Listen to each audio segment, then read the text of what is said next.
குருபியோ நமக. Cosmic connection Jayalakshmi Sriram.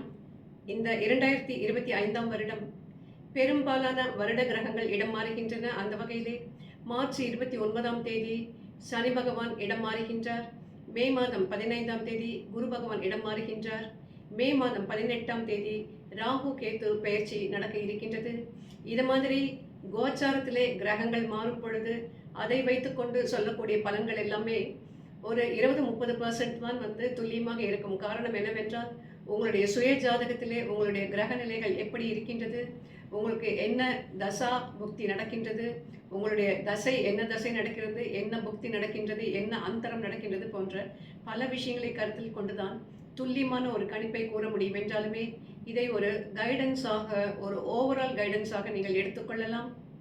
2025ஆம் வருடம் மே மாதம் 18ஆம் தேதி நடக்க இருக்கும் இந்த கிரக பயிற்சியிலே சர்ப்ப கிரகங்கள் என்று சொல்லக்கூடிய சாயா கிரகங்களான ராகு கேத்து இடம்பெயர இருக்கின்றார்கள். ராகு பகவான் மீனம் விட்டு கும்பத்திற்கும், கேத்து பகவான் கன்னியிலிருந்து சிம்மத்திற்கும் வர இருக்கின்றார்கள். அந்த வகையிலே மீன ராசிக்காரர்களுக்கு என்ன விதமான பலாபலன்கள் ஏற்படும் என்பதை பார்க்கலாம். ஜென்ம சனியின் வீரியம் குறைந்தாலும் உங்களுக்கு பெரிய அளவுக்கு என்ன விதமான ஒரு முன்னேற்றம் ஏற்படும் என்று நிச்சயமாக சொல்ல முடியாது. ஏனென்றால் மற்ற கிரகங்களுடைய நிலையை நாம் அனுசரித்து பார்க்க வேண்டும். வேலை கிடைக்காமலே ரொம்ப காலமாக அவதிப்பட்டு கொண்டிருந்தவர்கள் ஏதாவது ஒரு வேலை வாய்ப்பு நிச்சயமாக கிடைக்கும். அது 5000மோ 10,000மோ அதை கெட்டியாக பிடித்துக் கொள்ளுங்கள். அது கிட்ட இருக்கோ தொலைதூரத்தில் இருக்கோ எந்த வேலையாக இருந்தாலும் அதை உறுதியாக பிடித்துக் கொள்ளுங்கள். ஏனென்றால் இந்த வாய்ப்பை நழுவவிட்டால் உங்களுக்கு திரும்பவும் வேலை கிடைப்பது என்பது மிக சிக்கலாக போய்விடும். 6ஆம் பாவத்திற்கு வரவிருக்கும் கேத்து பகவான் ஓரளவு உங்களுக்கு நியூட்ரலான பலன்களை கொடுத்தாலும் 12ஆம் பாவத்திற்கு வரப்போகின்ற ராகு பகவானால் நீங்கள் சில அவமானங்களை சந்திக்க நேரிடும். சில கெட்ட பெயர்கள் ஏற்படும். கெட்ட பெயர்னாக்கா ஒரு கிளாண்டஸ்டைன் ஆக்டிவிட்டீஸ்ன்னு சொல்லுவாங்க இல்லையா, நிழல் வேலைகள். அதன் மூலமாக நீங்கள் சில கெட்ட பெயரை சம்பாதித்துக் கொள்வீர்கள். ஆனாலும் கேத்து பகவான் உங்களுக்கு கடன் வாங்கக்கூடிய ஒரு நிலையிலே கொண்டு வந்து விடுவார். அது சின்ன கடனோ பெரிய கடனோ அதை பற்றி கவலை இல்லை. பட் ஏதாவது ஒரு காரணத்துக்காக, அது நல்ல காரணத்துக்காகவே கூட இருக்கலாம். ஒரு படிப்புக்காக கடன் வாங்கலாம், ஒரு வீடு கட்ட கடன் வாங்கலாம், ஒரு கல்யாணம் செய்ய கடன் வாங்கலாம், ஒரு காது குத்த கடன் வாங்கலாம்.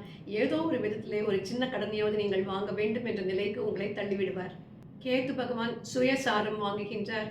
அவர் தன்னுடைய நட்சத்திரத்திலேயே சாரம் வாங்குவதால் உங்களுக்கு தேவையில்லாத குழப்பங்கள், அலைச்சல்கள், மன கஷ்டங்கள், வழக்குகளை சந்திக்க நேரிடும் நிலைமை போன்றவை உங்களுக்கு ஏற்படும். டிரான்ஸ்ஃபர் மூலமாகவோ உயர் படிப்பின் காரணமாகவோ நீங்கள் நிச்சயமாக இடம் மாறி செல்ல வேண்டிய, இருக்கும் இடத்தை விட்டு நீங்கள் தொலைதூர பயணம் செய்யக்கூடிய ஒரு நிலைமை ஏற்படும். அது ஊர் விட்டு ஊராக இருந்தாலும் சரி, இல்லை நாடு விட்டு நாடாக இருந்தாலும் சரி, மனது சஞ்சலப்பட்டு கொண்டே இருந்தாலும் செய்யும் தொழிலே முழு கவனத்தை வைத்துக்கொண்டு மிக கடுமையாக முயற்சி செய்து கடுமையாக உழைத்து போராடித்தான் நீங்கள் முன்னுக்கு வர வேண்டும் என்றால் அதுதான் விதி என்றால் அதை நீங்கள் தயவு செய்து பின்பற்றுவதை தவிர வேறு வழி இல்லை. அரசு உத்தியோகத்தில் இருப்பவர்களுக்கு வேலை பளு கூடும், இடமாற்றம் ஏற்படும், டிரான்ஸ்ஃபர் ஏற்படும். இருந்தாலும் தயங்காமல் எதையுமே எதிர்கொள்ள ஒரு துணிவான மனநிலையை வளர்த்து கொள்ளுங்கள். தெரியாத தொழிலை கால் பதிக்க வேண்டாம். ஏதாவது புது முயற்சியில் நீங்கள் ஈடுபட வேண்டும் என்று நினைத்தால் முதலில் அதை மிக சிறிய அளவிலே தொடங்குங்கள். பிறகு படிப்படியாக அதை நீங்கள் பெரிதாக வளர்த்து கொண்டு போகலாம். இந்த பயிற்சி உங்களுக்கு மிக மிக சாதாரண பலன்களைத்தான் கொடுக்கும். கூடிய விரைவிலே நாம் மீண்டும் சந்திப்போம். வாழ்க வளமுடன்.